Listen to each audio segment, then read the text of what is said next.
اگر امریکہ جو ہے وہ ایران پر حملہ کرتا ہے تو پاکستان کی سفارتی پوزیشن کیا ہوگی؟ کیونکہ آج کل ہمارے تعلقات بہت قریب ہیں امریکہ کے ساتھ۔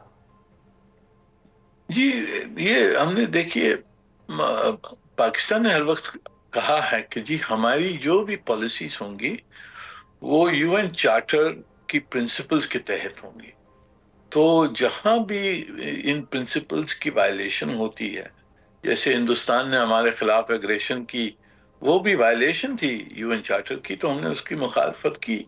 اسی طرح سے اسرائیل کے جو حملے تھے غازہ میں، اس کی ہم نے مخالفت کی کیونکہ یو این چارٹر کی وائلیشنز تھیں۔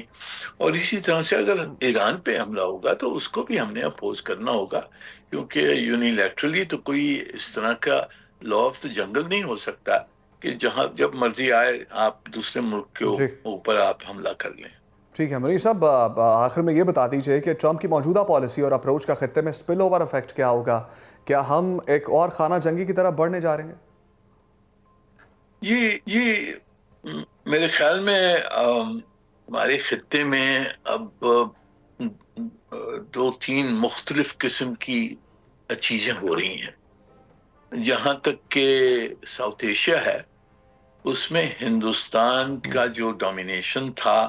اس پہ سوال اٹھ گئے ہیں مئی کی جنگ کے بعد میں، کیونکہ نظر آ گیا کہ ہندوستان اتنی بڑی طاقت نہیں ہے کہ وہ پورے خطے کو ڈومینیٹ کر سکے، جس طرح سے یہ بائیڈن حکومت نے ان کو نیٹ سیکیورٹی پرووائڈر بنا دیا تھا۔ تو اب جی اس جنگ کے بعد میں نظر آ گیا کہ وہ رول نہیں پلے کر سکتے ہیں۔ اور خطے میں پاکستان کے علاوہ بنگلہ دیش بھی ہندوستان سے ہٹ گیا ہے، اور دوسرے جو چھوٹے ملک ہیں وہ ان میں بھی کافی شبہ ہے ہندوستان کے بارے میں۔ تو چین کا وہاں انفلوئنس بڑھ رہا ہے۔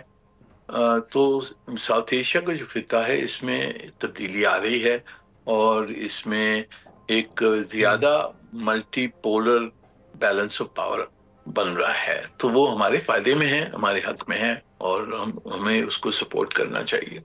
مڈل ایسٹ میں اسرائیل سمجھتا ہے کہ یہ جنگ انہوں نے جیت لی ہے پورے اپنے نیبرز کے خلاف، تو وہ ایک امپوز کرنا چاہتے ہیں اپنا آرڈر، پر اس کو جی ریزسٹ سعودی عربیہ، ایجپٹ اور ترکی، ایران کے ساتھ، یہ سب بڑے ملک ہیں اس خطے میں، وہ نہیں چاہتے ہیں کہ اسرائیل کی ڈومینیشن ہو، تو اس کو ریزسٹ کر رہے ہیں۔ سیریا میں، لیبنان میں، عراق میں، اور اب یہ پھیل گیا ہے بات، یمن میں بھی پھیل گئی ہے، سوڈان میں پھیل گئی، تو یہ ایک کمپٹیشن چل رہا ہے اس خطے میں، جس میں پاکستان کو بھی شامل کیا گیا ہے وہ گروپ آف 8 میں، پر جی ہمارا رول اس میں ایک سپورٹو رول ہوگا۔ پر ہم نے اس خطے کو بھی دیکھنا ہے کہ ہماری یہاں انٹرسٹ مکمل رہیں، اور ہماری جو دوست ہیں، سعودی عرب ہے جس کے ساتھ ہمارا ڈیفنس پیکٹ ہے، ترکی ہے جس کے ساتھ ہماری ڈیفنس اور سیکیورٹی کوآپریشن ہے، ایجپٹ کے ساتھ اچھے تعلقات ہیں، تو ہماری خواہش تو یہی ہوگی کہ دوستانہ جو ہمارے ملک ہیں ان کا زیادہ انفلوئنس ہو، اسرائیل کا وہاں ڈومینیشن نہیں ہونی چاہیے۔ یہ بتائیے گا کہ ٹرمپ کے وینزویلا پر حملہ کر کے وہاں کے صدر اور ان کی اہلیہ کو گرفتار کرنے اور پھر اب کولمبیا اور ایران پر بھی حملے کی دھمکی دینے کے اقدام کی آپ کو کیا سمجھ آ رہی ہے کہ یہ کیا معاملات ہیں اور ٹرمپ کیا چاہ رہے ہیں؟ جی دیکھیں، جو ٹرمپ صاحب کی جو اپروچ ہے وہ تو یہی ہے کہ